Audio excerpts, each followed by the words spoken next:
സംസ്ഥാനത്ത് ഇന്ന് വിവിധ പ്രദേശങ്ങളിൽ മഴ ലഭിക്കുന്നു. അതിൻ്റെ ദൃശ്യങ്ങളാണ് നിങ്ങൾ കാണുന്നത്. ശക്തമായ കടലാക്രമണമാണ് കഴിഞ്ഞ മണിക്കൂറുകളിൽ കേരളത്തിലെ കടൽ തീരത്ത് ഉണ്ടായത്. വ്യാപകമായി ഉണ്ടായ കടലാക്രമണത്തിലും കടൽക്ഷോഭത്തിലും വലിയ നാശനഷ്ടങ്ങൾ ഉണ്ടായി. നിരവധി വീടുകൾ തകർന്നു. മത്സ്യബന്ധന യാനങ്ങൾക്കടക്കം കേടുപാടുകൾ സംഭവിച്ചു. കടൽ ഉൾവലിയുന്ന പ്രതിഭാസവും ഉണ്ടായി.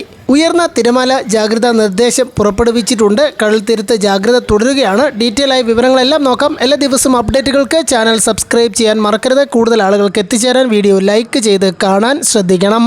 കള്ളക്കടൽ പ്രതിഭാസത്തിൻ്റെ ഭാഗമായി കേരള തീരത്ത് ഇന്ന് ഏപ്രിൽ 1 രാത്രി 11:30 വരെ 0.5 മുതൽ 1.5 മീറ്റർ വരെ ഉയർന്ന തിരമാലയ്ക്കും കടലാക്രമണത്തിനും സാധ്യതയുണ്ടെന്നും ആയതിൻ്റെ വേഗത സെക്കൻഡിൽ 0.5 സെൻറ്റിമീറ്റർ മുതൽ 20 സെൻറ്റിമീറ്ററിനും ഇടയിൽ മാറി വരാൻ സാധ്യതയുണ്ടെന്നും ദേശീയ സമുദ്രസ്ഥിതി പഠന ഗവേഷണ കേന്ദ്രം അറിയിച്ചു. കേന്ദ്ര കാലാവസ്ഥാ വകുപ്പിൻ്റെ ഏറ്റവും പുതിയ അറിയിപ്പ് വൈകിട്ട് 7 മണിക്കുള്ള അറിയിപ്പ് പ്രകാരം കേരളത്തിൽ അടുത്ത 3 മണിക്കൂറിൽ തിരുവനന്തപുരം, കൊല്ലം, പത്തനംതിട്ട, ഇടുക്കി ജില്ലകളിൽ ഒറ്റപ്പെട്ട ഇടങ്ങളിൽ ഇടിമിന്നലോട് കൂടിയ മിതമായ മഴയ്ക്കും മണിക്കൂറിൽ 40 കിലോമീറ്റർ വരെ വേഗതയിൽ വീശിയേക്കാവുന്ന ശക്തമായ കാറ്റിനും സാധ്യതയുണ്ടെന്ന് കേന്ദ്ര കാലാവസ്ഥാ വകുപ്പ് അറിയിച്ചു.